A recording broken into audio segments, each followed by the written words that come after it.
Hi there. Welcome to the Contemplate Show. In this show, we try to answer life's trickiest questions in the best way possible. We educate, encourage, and inspire individuals to achieve their goals. On this episode 11, we have a special guest, Ogunnubi, ACA, the CEO and founder of Tayrex Exchange. Thank you, Mr. Tayo, for sparing your time for us today. It's all right. Thank you so much for having me. All right. On today's topic, we'll be talking about opportunity cost, a fundamental concept in wealth creation. Can you walk us through this concept, please? What is opportunity cost? Thank you so much. Thank you so much for that.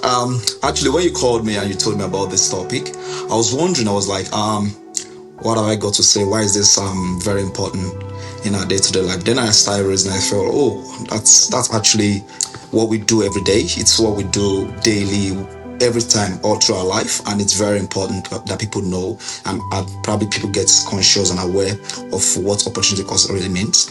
So I think in the very, very layman term, opportunity cost is whatever you leave for the other, the cost of what you've left for the other. So what that means is alternative forgone. So in economics, it's a very, very important concept, and also in finance and basically accounting generally, we make use of that opportunity cost very well. For instance, when you probably want to relocate to Australia, you want to look around and say, where am I supposed to go to? Why am I leaving Nigeria? What's my status here and all that? You make that decision to leave in Nigeria, your comfort zone, to coming out overseas. So obviously you must have made a particular decision whether to stay back in Nigeria or to come here.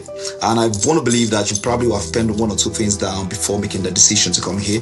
So that decision, that's what you've left in Nigeria to come here, is the opportunity cost of you living in Australia. So you cannot just look at living in Australia and say, oh, this work and all that. You have to look at what you're left down in Nigeria, what you could be doing in Nigeria that you're not doing. That's probably could be fetching you money, or your family lifestyle, your integration with family and all that you've left back home to come here. So the cost of you staying in Australia is not just the living expense here, it's also those things that you've left back home. So that's how opportunity costs actually creep into our daily life. So, but the only thing that it's actually funny is that people don't get to understand that concept, and we just make our decision based on explicit costs alone, without having that implicit cost included in our decision making. Yeah. Okay. So, what is implicit cost? What is explicit cost? All right. Sorry. I probably have used a bit of jargon there. I think implicit cost is also the same as the opportunity cost. It's also called notional cost. Why the explicit cost is that cash out of your pocket. So for instance, if you go to the shops and pick up something from the shelf, you pay $5 for it, that's explicit cost. However, what could you have done with that $5 before paying is that implicit. So those things that you could have done with the $5, probably you invested the $5 and they gave you another 0.15. So it means the cost of that thing you pick it from the shelf is not just $5. It's $5 plus what you could have actually done or gained from that $5. So that's the implicit cost. So that thing that is involved in it, that the opportunity cost of you not using your $5 for investment for other things you could have done. Wow, fantastic. So why is this concept very important? Like I mentioned, I think if we don't look at it holistically, we will be doing so many things that we will think we're making the best decision. However, we're not. Because for instance, I just mentioned something, picking from something from the shop. Say for instance, you want to buy a car, and they said the car is $40,000. And you're like, okay, I'm just going to pay cash for this car, $40,000, and you go your way. Yeah, you think the cost of the car is $40,000. However, the cost of the car could be more than $40,000 if you look at it holistically. So for instance, if I was to have $40,000, what I would probably do is look for a comparative investment to do. I'll put $40,000 in the investment. Say the investment is going to make a return, a yield of 7%. And I'll probably finance the car. So the finance of the car could be 6.5 or 6.0. So it means instead of me paying $40,000 for the car, I'll put the $40,000 on investment. The 7% return is more than the 6% from the car, the cost of the finance. So that's the way I would probably have done that. What it means to you that have paid cash is that you've lost 1% of what you could have gained that by paying cash. So if you paid cash for it, there's a 1% from our analysis, there's a 1% that you have lost by paying cash for it. So that's your overall cost of what you've done. So it's not enough that you probably, scale of preference and you make your choice. It's about having an idealistic view of what you're doing. Ability for you to know that this decision I'm making is actually the best at a possible point in time. I will take you back a bit so that you can have understanding well of what we're talking about. In finance, there's this concept in financial management. You have two concepts. You have the allocation of funds and acquisition of funds. So when you majority of everyone, every individual, every one of us, we focus more on acquisition of wealth, which means you could get the money from your father, from your mother, from the bank, from going to work, some salary, and we try so much to work to get in the money, get it back, secure it back, and all that. That's what you hear people say. However, we tend less to focus on the other side, which is the allocation. And when you're acquiring wealth, it's about there's something called pecking order theory. Pecking order theory explains to us that there's hierarchy of the cost of finance. So at the point where you're getting money, so the cheapest cost of fund is debt, from what pecking order theory said. And I sat down when I was probably researching to understand, why is debt the cheapest source of fund? Debt, why not the money I've got with me? Why not equity? Why not my own money? Why is it debt that is cheapest? So eventually I found out that the reason debt is the cheapest is because the cost of money to you is less than the cost of money to you is less to anybody you are financially better than. So for instance, the bank obviously has the money. It's RB, you go to the bank, get money. So the bank is willing to give you money at the probably current rate of the cash rate is 4.1%.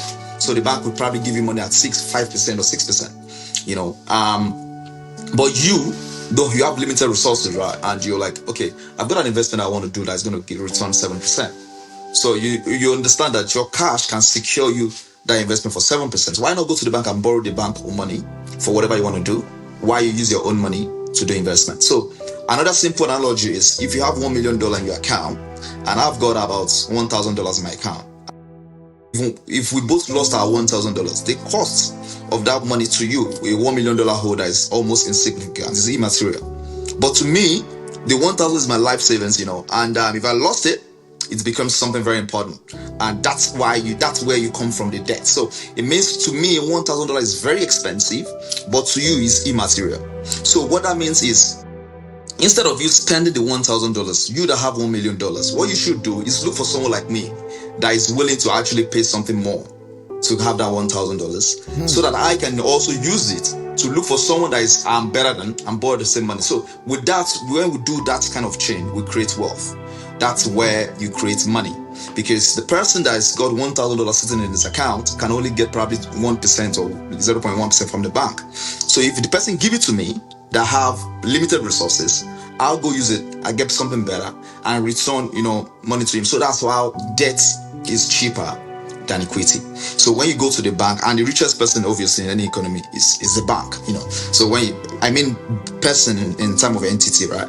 So the richest is the bank. So you go to the bank, you borrow money from the bank at every point in time. That's why the rich people they try not to use their money. You understand? So when we go back to where we're coming from, we say allocation and acquisition. So when you acquire funds, it's not enough for you to just acquire funds. You also have to understand how to allocate the funds. So in allocation of funds, what we are looking for is profit maximization. In an organization, you hear them talking about the NPV, net present value, or something about what maximizes the wealth of the shareholders. That's what they would do. So in an entity, like an individual also, you also have to look at the same thing. For everything you do, every decision you make, it's all about, when it's financial, it's profit maximization. What gives you the best return for what you're doing? So it's just across everything with our daily life, everything. You want to pick up a job, what are you supposed to be doing? An accounting job, or you want to do a support worker, or you want to do whatever? You have to look at those things you could do with your time, because obviously you're going to be giving out your time to get a job. So you look at, if I'm going to give my time out, is it for $40 or for $45? If I give $45, how much of the time am I giving out? So those are the things that we have to look at holistically before making a decision that will enable us to actually have the best of the outcome. It's quite intriguing. It's like there's so many things that you have to put into consideration before Absolutely. you make that step. So how come individuals do not? Because everyone will say, I have these funds, I just go ahead, I just pay for the car, I don't want anyone to. I also have been there before. When I came into the country, from where we're coming from, Nigeria, we're so used to the cash, and we are exposed to paying things outrightly and all that, which is fine. It's okay. I'm not saying you shouldn't. However, when you get to a working environment where things are working perfectly how you should be, then you know that debt is cheap, especially when it's good debt. I'm not saying just go borrow money and finance your lifestyle, but I'm saying a good debt, debt that is channeled towards a particular cause. So when I came in here, I was also looking at buying things outrightly, cash and everything. What it actually done on me was when I think there was a time I bought a car for it, 6,000, and that's way back, I think 5-6 years ago, and I paid cash for it. And I did the same the same year I did another investment of 150,000, and it was a return of about 25%. That's when I got a very clear picture of what's going on. You tend to see that, okay, my car paid and that's it. But the investment I did was returning 25%. So it means, assuming I had actually borrowed the money for the car from the bank or from finance, whatever, I financed the car for 7% or 6%. You know what that means? That means that I would have returned, 25% will be coming in from the 80,000 or whatever I used to buy the car. I'll be getting 25% would be about 20,000 a year, right? On return, my capital will still be there. I invest my money, $80,000. The return from that will be 20,000 a year, while I finance this car for 80,000. If finance that will be paying up on it will be about 7%. It means the 20% that is coming, the 25% coming in will go up the 7% I'm paying on interest. So I have about 18% left to play with, which is going to be something that will regenerate to being that at the end of the day, I will have my capital, which is the 80,000. I will have the car paid for from the proceeds of the interest element. That's really that really changed my mindset. I'm like, wow, man, there's a whole lot to actually learn. And the funny thing about it is the economy would not pity you and say, oh, Enoch is not aware, so that's fine. Everybody assumes that you're aware, and the economy just moves on like that without you. They don't tell you anything. It's about you knowing. So that's why I'm not very, very happy with our curriculum in school. I think they could actually do better, because people need to know, at least everybody needs to know and buttress the point of opportunity cost. They tried. It's not like we're not exposed to it. If you remember in economics, they mentioned opportunity cost, but slightly, and they left it to probably the economics students to deal with. And even the economics students dealing with it, they only just look at it theoretically. They don't understand that concept is actually what everybody all around the world use, every day. The daily activity. Someone like Richard Kiyosaki, who wrote The Rich Dad Poor Dad. It's a book I'll probably recommend for everyone. It's something I use. I read that book when I was probably just in year 1 in uni, I think. That was when I read the book, and it changed a whole lot of things around my thinking and everything. Someone like him, he said, I don't use money. I don't spend money. He uses his card, uses credit. So I think when you understand, people probably misconstrue what he's saying if you don't have an understanding of what he meant. But when you have an understanding of it, you feel like, there's no point of you using money. You don't need to use your money at all every point in time. You should use credits and eventually make your money work for you elsewhere, because of the concept of opportunity cost. Yeah, I'm going to push back on that a little bit, because some people say, why get rid of your there are 5 things that are stopping you from getting to where you want to get to. One of them is your credit card. Don't put anything on your credit card. Make sure you don't owe this. Make sure you don't owe that. So what is behind their concept? Why are they getting their So when they say you shouldn't owe, say for instance your house, I don't know if you're mortgaging or you're renting. If you're mortgaging, You're confident. You go to bed and sleep in the day. You don't care about what you hold in the house, because you know why? It's because there's a G concept in it, which is the growth. Your house, you have the understanding that your house will at least grow between 5 to 7% yield a year. It's expected that your house should value the times 2 of the cost you pay at 20 years, which is 5% per year for 20 years. So you have the value of your house again at 20. So that's why you could go to the bank and borrow money, because you know that your house will grow in value. So you could continually pay down the loan while the house grows and negates the cost of what you're paying in loan. That's the concept of what you're doing. So many people don't know what they're doing. They are doing it because obviously everybody's doing it, but the reason why you should do it or why you shouldn't do it is because when you get a finance on a house or a mortgage and you feel like, oh, the interest is, say for instance, they say the interest is a bit high now, 5-6%, and you know that the expected growth rate in your environment where you're buying the house or building property is about 5%. There's no point going for that mortgage, because obviously it means you're borrowing money. At that point, you're really borrowing money.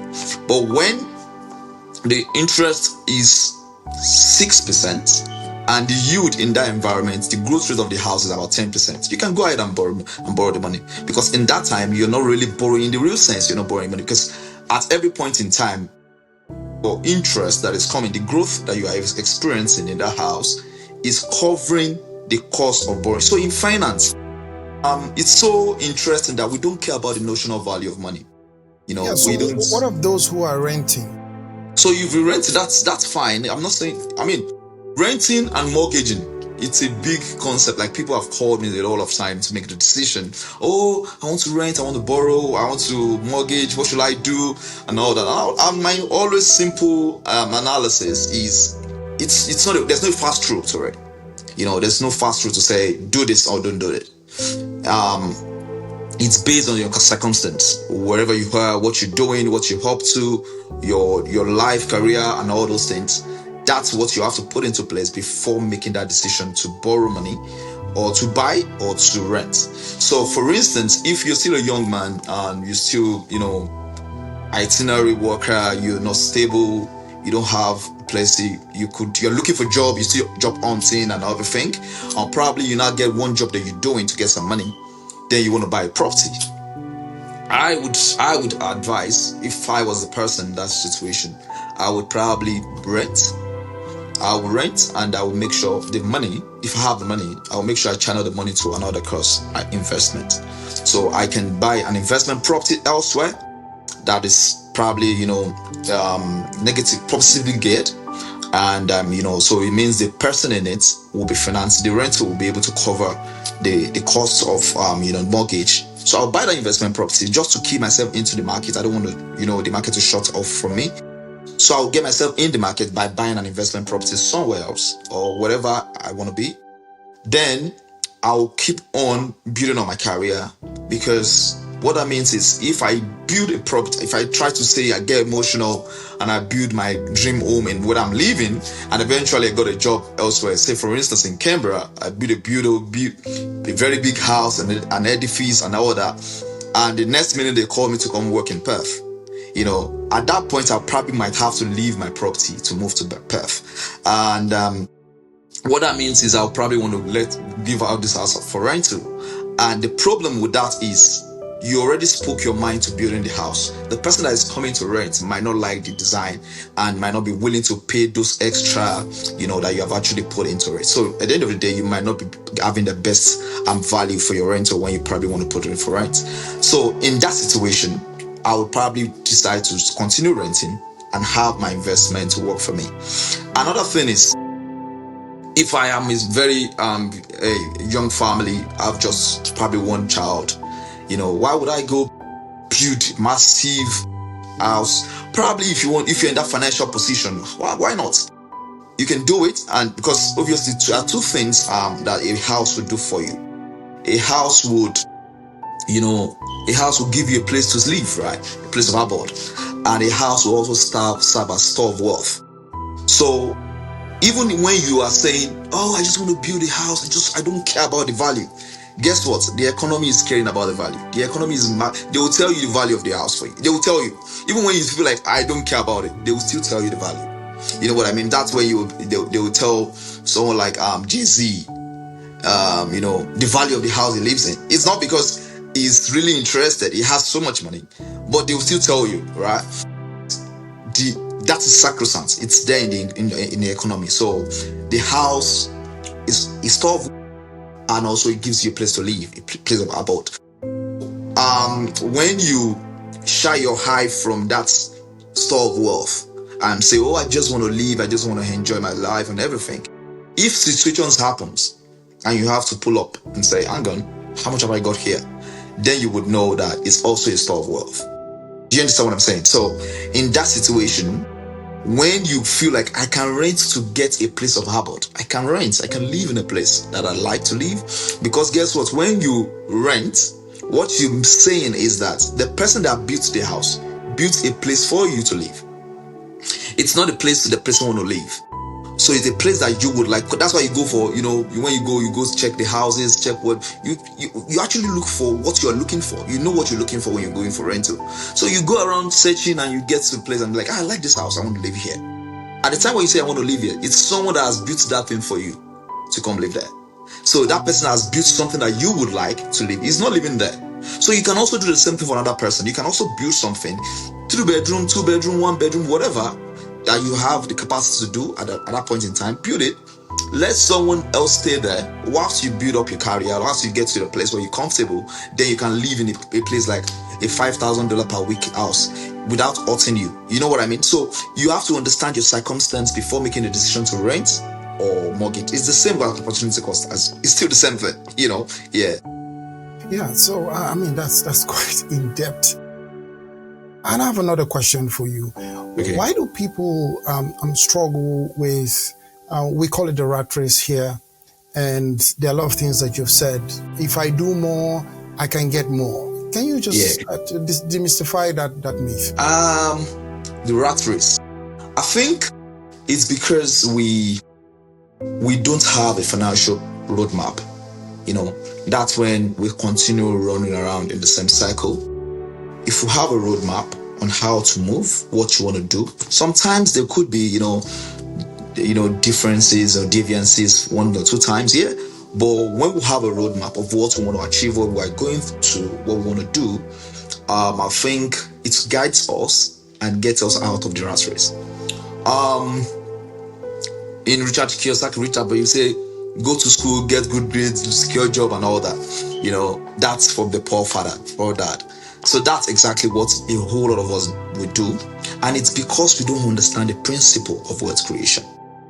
So when we come to the world, when we're given birth, so I like to make a bit of analysis so that you can understand better. Really helpful. So when you're given birth to, and all you come to the world with is just time, yourself. That's it. So that's exclusive to you, time. Nobody can get that from you. I can engage your time, but I can't take it from you. You own your time. Just like I'm here with you, we're spending time together. So but it's mine. So that time from birth, it's yours. You own it, 24 hours to you. That's all you have. Then probably some of us are lucky, you have a parents. Some people, their parent died at birth, so they only have the time. You don't have money, you don't have shelter, you don't have clothing, you only have your time. So what that means is at the time when you now need to, look around and say to survive is part of the characteristics of living thing.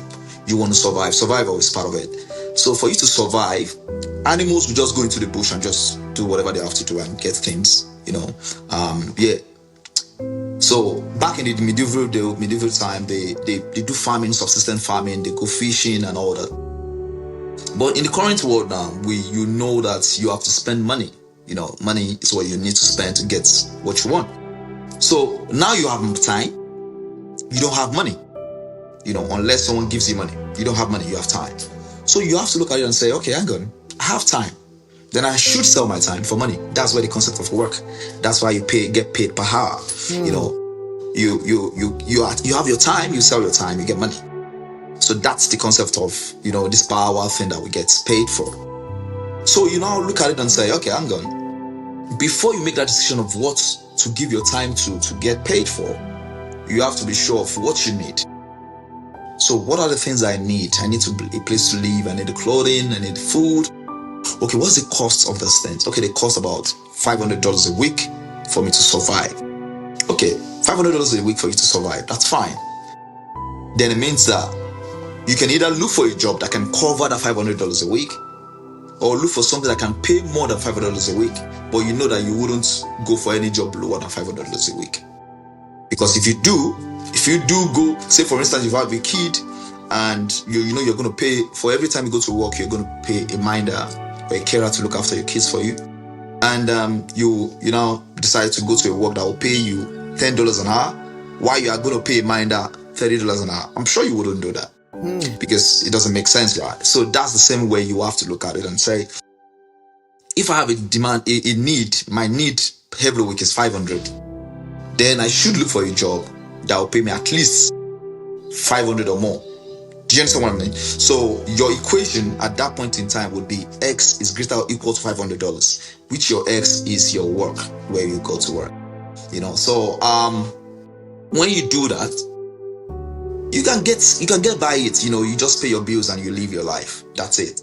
So, but what that means is at every point in time you have to be working in order to meet that need. Do you understand what I'm saying? So you sell your time, you get that money, you meet that need, you sell your time. But for us, some of us are probably lucky.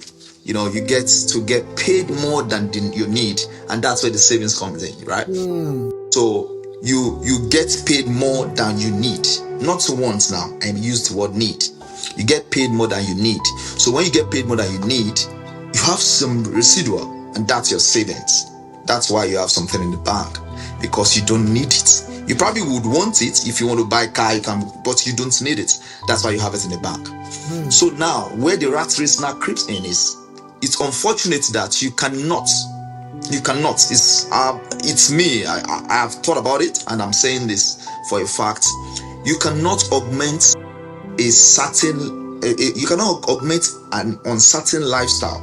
Uncertain. The world you're living in is uncertain with a certain income. It doesn't work.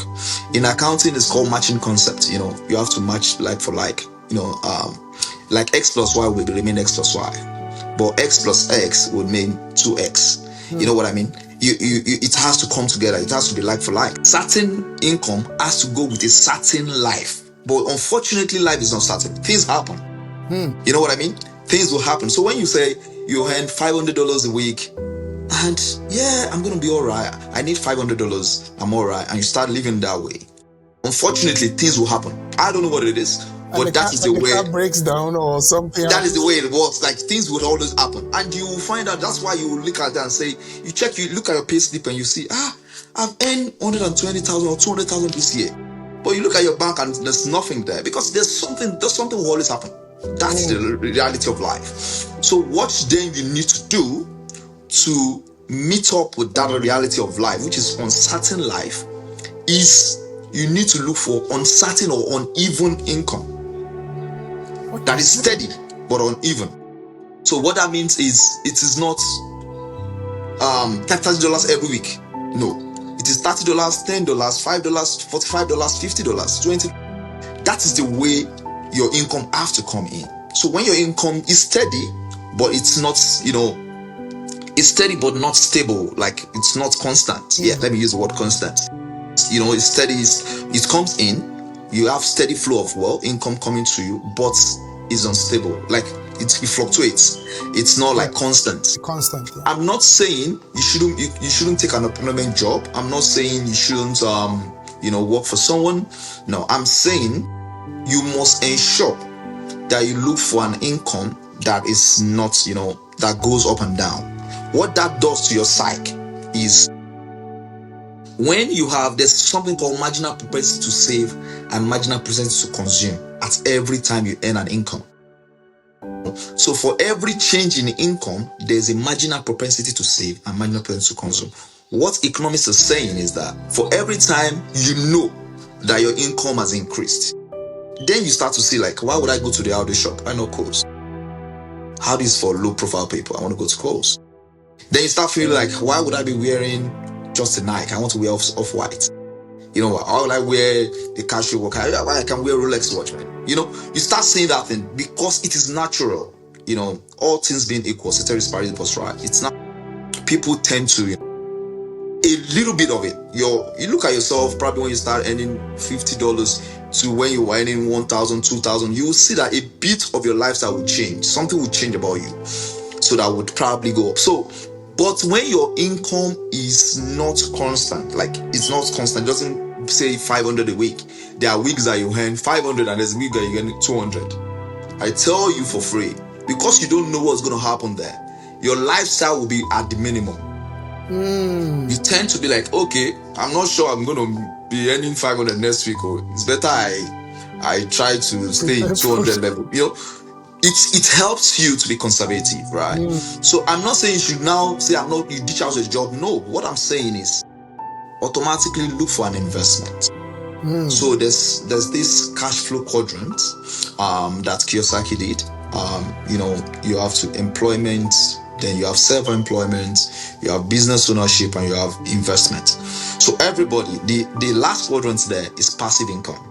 So everybody should channel their resources to get to that point where, you know, you put in your money and your money works for you. So from my story, I told you, you need your time, you sell your time, you get paid. Now the time you want to sell, you have to look for who to give it to that is going to meet your need. Then that's why you go for skilling. You go get skill, you know, because you're looking for, okay, I need IT job. IT is going to pay me more. Then you go get IT certification, get to do IT, and be IT tech person or whatever, you know. So that's you trying to, you know, design or, you know, package your time properly. You know, the same time that you use as an IT expert is the same time I would use as a cleaner. It's the same time. But we have both designed our time in a special way. So the way you design your time depends on, you know, what you get. So when you now get to a level and feel like, hang on, 24 hours is not enough. Work shift here and there and all that, you feel like it's not enough. It's never going to be enough. So you feel like it's not enough. How do I then, you know, get out of this? That's when you know that in life, you need to be able to get from other people. I'm not saying steal from them. I'm saying you have to ensure that you create a solution to people's problem. Then the universe will pay you. Say for instance, I'm a comedian. I like to make people laugh. You know, it's because there are people somewhere that need that humor. If people don't need the humor, they don't care if whatever talent you've got. Messi today is playing football and entertaining because it's entertaining to us, right? That's why people are coming to watch him play.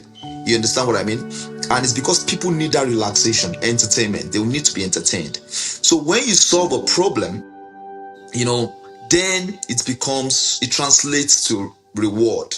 The universe will reward you. And if you believe in God, God will reward you.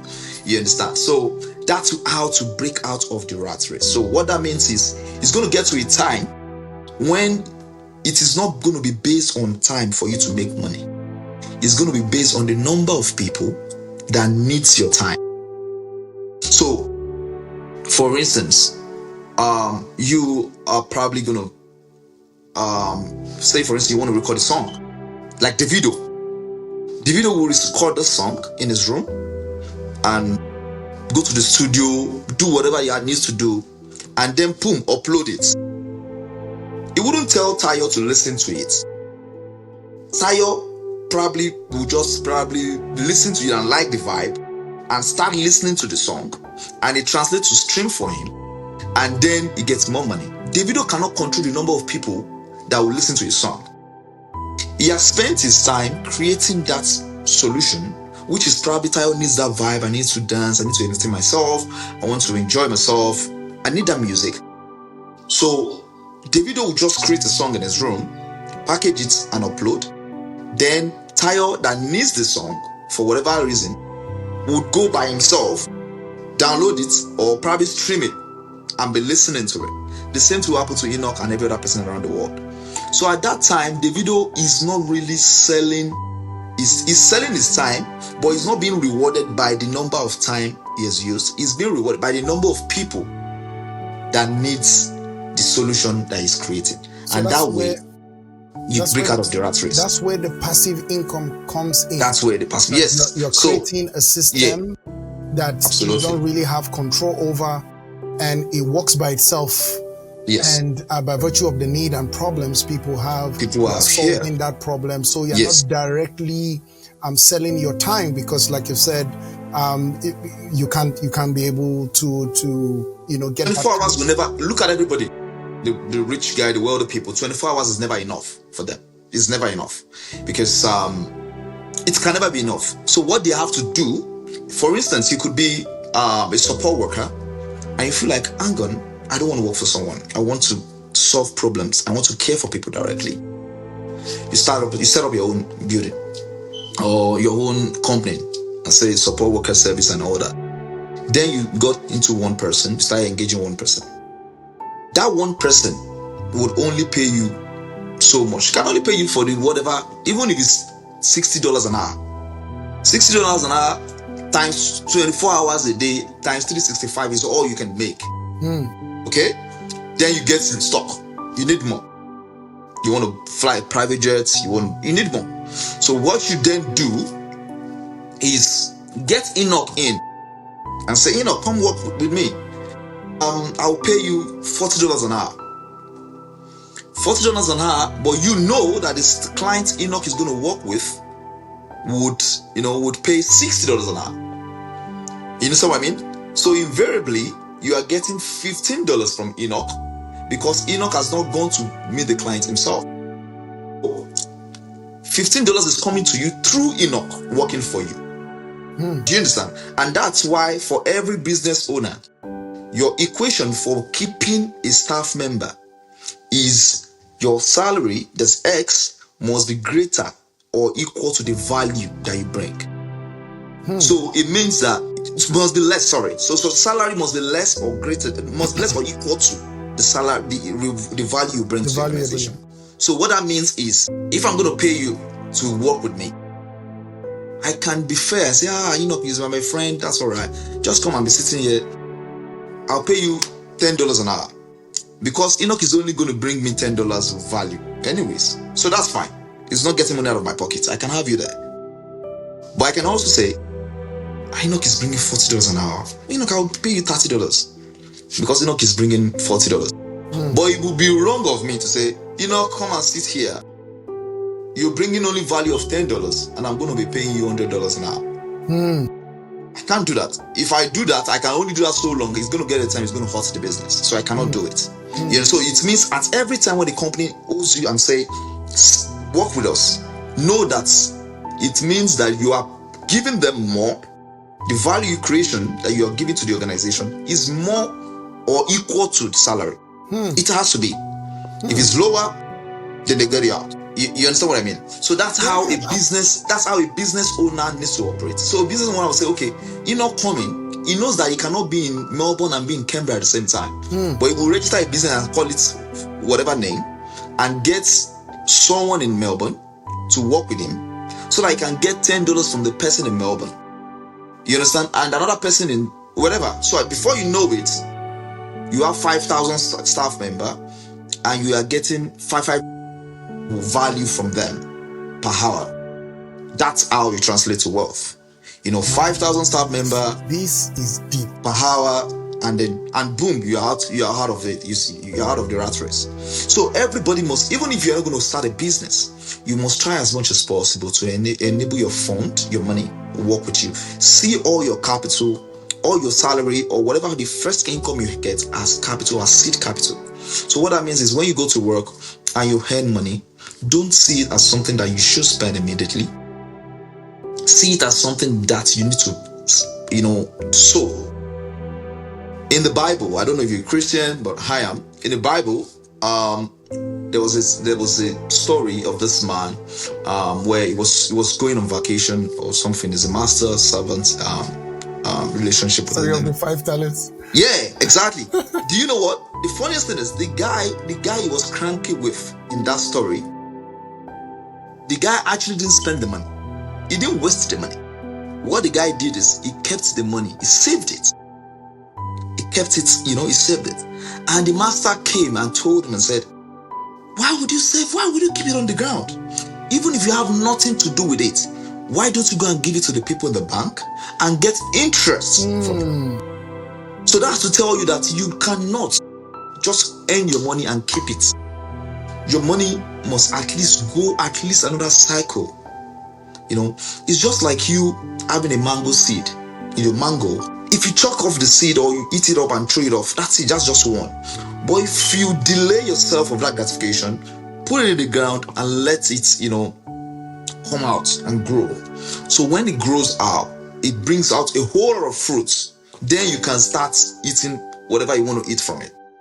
If you eat that first seed and you chuck it off and you don't, plant it, it means you won't have that multitude of seeds. There are multiple seeds that comes out of it. So if you plant it, you get a whole lot and you eat, and people will even eat from it. So that's the idea of the way I want everybody to see our first income as seedlings. This is something you need to invest and then get a whole lot out of it. And mind you, investment also, there's a whole lot of things around it. We have three kind of investors by behavior. We have the risk adverse people, risk neutral, and the risk taker. You need to assess yourself and understand where you belong to. And there's always an investment for every set of people, every kind of people. It's not so worse for you that you don't have an investment. Even if you are risk adverse, there's something that you can do, an investment that you can key into. If you are risk neutral, there's an investment you can key into, and if you are a risk taker, there's also an investment. So there's always so it's just for you to assess yourself, and make. And again, I'm not giving any financial advice. It's just a conversation, right? So it's just a general advice. So there's always an investment for an individual, everybody. So it doesn't matter your lifestyle, who you are. If you're a risk neutral person, risk taker, or risk adverse, it is something that you can do. So everybody must at least have an investment. Sorry, can you define those type of investors? Okay, the risk. Okay, risk adverse are the people that they don't want to risk at all. They don't like taking. They don't even want anything risk. Please, I don't want it. They don't want risk. And that's why in an organized. But unfortunately, in finance, there's risk, but it's probably would be extremely low risk. So this kind of people are willing to put their money in. They can put 5,000 and they are willing to get 0.001%. They don't care. So far, their money is safe. Everything, other thing, don't bother me. You understand? So those kind of people are there, and they are the kind of people that invest in what we call the risk-free assets, like government bond.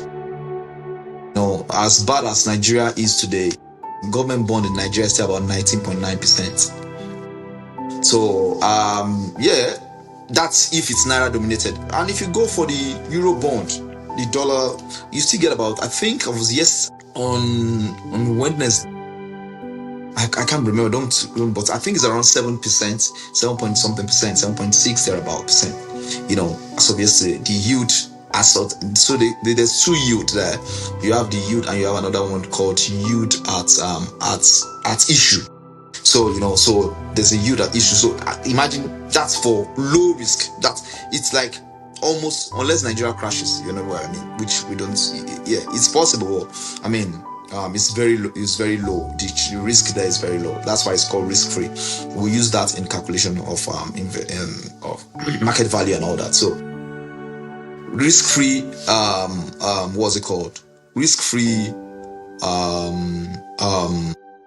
investments, is meant for risk adverse people that don't want risk. But when you talk about, say, all right, you risk neutral, those people that will only put something that is commensurate for their risk. So I wouldn't put so much to get a little. No, I don't want too high return. Don't worry, just give me something. Those kind of people can still play with say there's stocks, stocks, because with analysis, with speaking to professionals, you can interpret and understand the behavior of the markets and then make a decision, right? So some people can still, and also they will look for the kind of companies, matured entity. So every entity have about 5 stages, right? When they are at the peak of their stance, where they are mature, like growing, the only thing that can happen to them is probably die.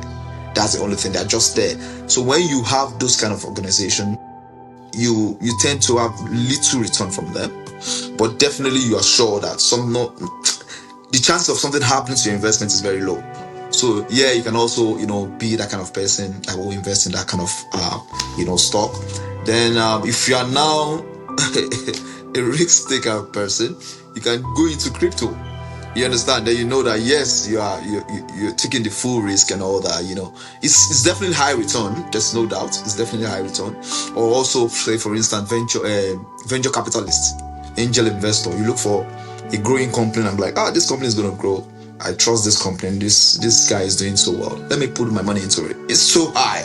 The risk of it happening is high. So. But when it happens, a whole lot of, and you can see the venture capital angel investors and everything around there, they lose a lot of money. But once they eat that right one, it's always a big one. Yeah. So yeah, that's the yeah. Wow, that's great. Thank you, Mr. Tayo, for this breakdown. We'll just take a little break and we'll come back on the Contemplate Show. Don't go away.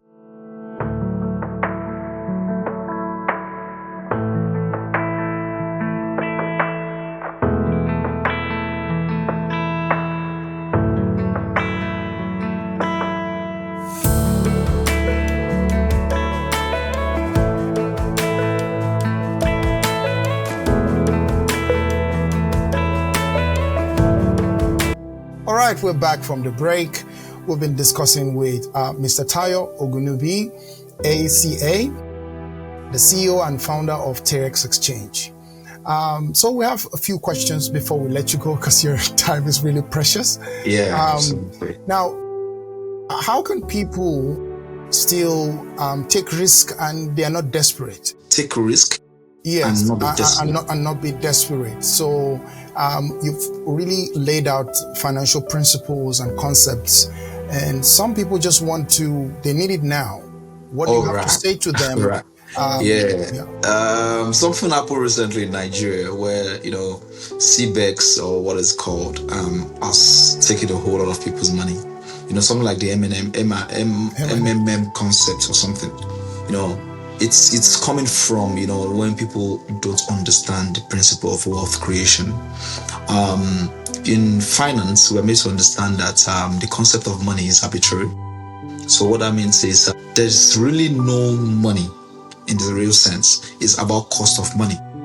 So if we all decided to get our cash out of the bank today, then you would know that there's no money. So for you to make money, you have another person lose the money. So that's how to make money. So like I mentioned the other time, I told you, when I get you in, the value of the job you're doing for me is $60, but I'm paying you $40. That's how to create money. I'm getting it from you, from what you're creating. I'm getting money. So what if some people, they just want it now? So it doesn't. I mean, there are some things that life it's just the way it works with life, right?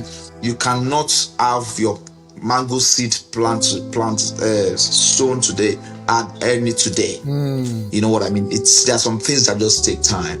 Again,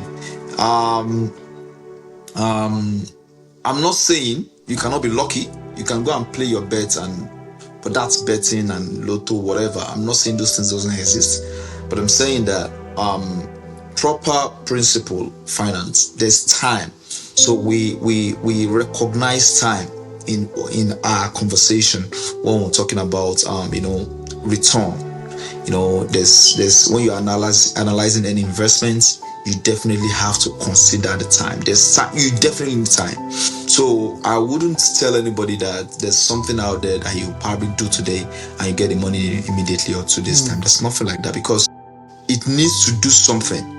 It needs to do something, and that's why everybody will tell you about Bitcoin as one of the most stable coin. It's because you have to. There should be something that this, whatever is going to give you money, there should be something that is actually empowering that. So if you invest in a product, you want to understand how is this product generating the money. So if Tayrex called you and say, "Come, put your money into Tayrex," it means that Tayrex is saying, "I'm going to use the money to get more clients, service more people, improve our business, and get money. Then I can pay you the interest." But why would I pay you interest? If you give me money in the morning and I'm telling you in the afternoon, come collect your money, what have I done with the money during the time?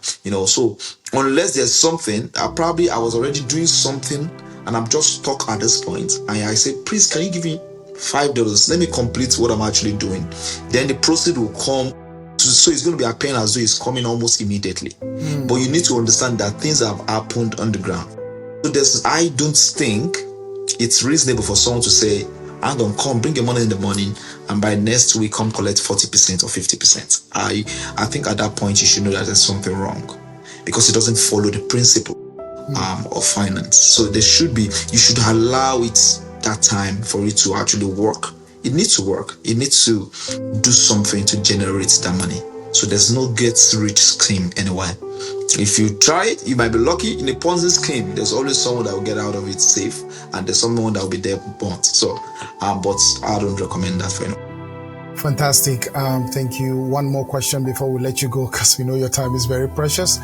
What is your final word and the books you recommend for people to really get knowledgeable? I like the fact that you've touched on the difference between finance, opportunity cost, and how the system works. It's really important. Also, for those who are really desperate and anxious, they just want to get it now. You've told them there is no way. You guys have to join the queue. Wealth creation has to do with a sequence, and you have to follow that sequence, which we really appreciate. So again, what would be your final word to our viewers, and then what books would you recommend? I mentioned Richard Kiyosaki, Rich Dad Poor Dad. It's a book that I would probably recommend. It's easy. I know we are very busy. It's very hard to read now, and probably you just jump on, the audio. You can get the audio book and just listen to it, have an understanding. Probably another way, easy way, because I know it's hard to read. I understand we're very busy, So we can also choose a mentor in a particular industry that you like.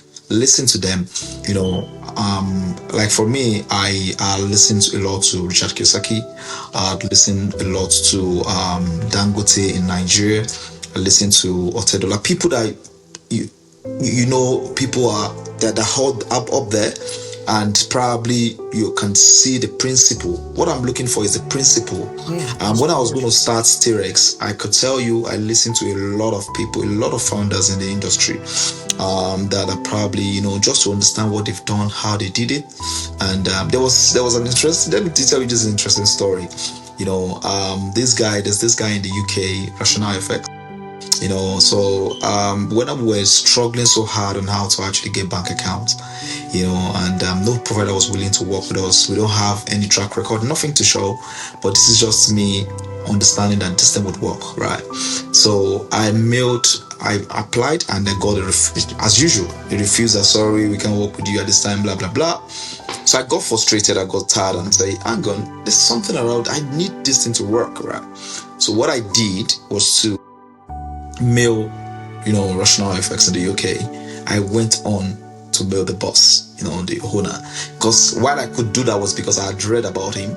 I knew how he started, and I knew at that time I already know that this is he went through a lot during his own time. Also, he was bounced so many times, and at the point he said he walked into the bank to get it finance. for his business, a loan, but they didn't give him the business loan. So what he did was to go back and say, I want to get a car. So he bought a car and he had to sell the car to now finance his business. So what I now did was to write to him. I narrated his own audio, like what he went through, what is his own issue or deal, everything he went through. I mailed him and say, if that bank didn't borrow the money at that time to get the car that you wanted, you know what you went through. This is the same situation I'm in now. My ability to be able to, speak to his mind about the story was able to get my name into their boardroom, and that was how we had the opportunity to work with Rational FX in the UK way back in the days when we started. Even though it was a short relationship, but I could tell you that relationship gave us strong backing to getting other providers to work with us till today. So it's always good to look for mentors, people that have been in the industry you're going to. Look at what they've done, the module you're actually looking at. How do they navigate their journey? What have they done in the past? It's not just about the output, what you can see today. It's about the input, about the process, what they've gone through. So when you look at it, you can also pick from there and try to mirror your life around it to navigate. I'm not saying everybody, like I mentioned, I've not mentioned that everybody should be a business owner, because it's a wrong ideology. Because what's his name now? Because Messi is a successful football player, doesn't mean everybody has to play soccer. It's because Davido is a successful musician today, doesn't mean everybody has to sing, and doesn't mean my life is less good because I don't sing. But it's just that you need to understand where you belong, what you can do, maximize what you can do properly, and then invest. So what I would always advise everybody is to invest. But I will not tell you, because in the cash flow quadrant, you have the employee, you have the self-employed, you have the business ownership, and you have that part which is entrepreneurship, which is investment. So when the first three, I must tell you for free, the first three is actively involved. It's challenging. You are actively involved in the process. The first three. The only last one, which is investment, is it's a bit passive. You can put your money. Employment is salary. You go to work, you sell your time, you get money. Then you self-employed means that I don't want anybody to pay me. I want to do it myself. But eventually you realize that you're putting in more than the normal work hours. At work, you probably go for 40 hours and you're done. But when you self-employ yourself, I'm telling you, at 2, 3, 4 a.m., you still up there working. That's self-employment. So when you now move away from there, you get to have other people work with you so that you can, service more people. So you can have a wider outreach and get more money. Then you have processes in place, you have principles on how things should be done, you have structure, then you can actually scale up. Scalability of your business then to now, increase. So that's about business ownership. But when it gets to, investment, it's about you saying, Combank is actually doing well. I probably want to put 1 or 2 things in Combank. Oh yeah, I think SP 500. Oh no, I think I would go with buying a property. Something, you probably have to put in the money, because if you don't, the economy is definitely going to work against you. They don't care. It's not going to say because you didn't invest, we're just going to leave you.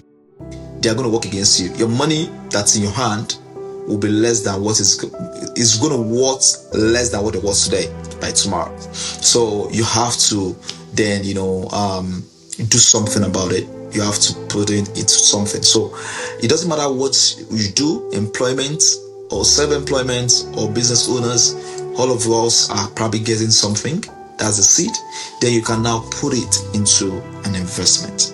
Even business owners still also invest. They still try as much as possible to put their money into various means to get it working for them. So I think that's what I would like everybody to take out from today. It doesn't matter your lifestyle, the kind of things you want to do. It's not good enough to save the money. Don't be like the last, the talent, the guy in the Bible that kept his, the seed and all that. Try as much as possible to invest it in one thing or the other. Speak to a professional an advisor, a financial advisor that can advise you on what to do and how to do what you do. Because for you to know, you need to know that there's always an opportunity cost in everything. Even if you don't spend your money, if you kept your money in the bank, there's still opportunity cost. You're still losing keeping it in the bank because there's something that money could have been doing that it's not doing. So with or without you, the economy is still going to treat it as though you are aware that you're supposed to invest it. So take out opportunity cost is very important. You try as much as possible to increase your knowledge so that you can know more of the alternatives that you are foregoing. Because if you don't know, you wouldn't even know what's the alternative out there. But if you know the alternative, then you can actually make decisions. So you would have to know. You look for ways to know. Listen to TED's podcast and all that to know. Then when you know, you can make decisions as to what's the best to do at that particular point in time. So thank you so much for your time today. Wow, thank you, Mr. Tayo Ogunnubi, ACA, CEO and founder of Tayrex Exchange. We do really appreciate your time today. We've come to the end of the Contemplate Show, episode 11. Don't forget to like, comment, and subscribe. And for me, as your host, Enoch Oge, bye for now. Thank you.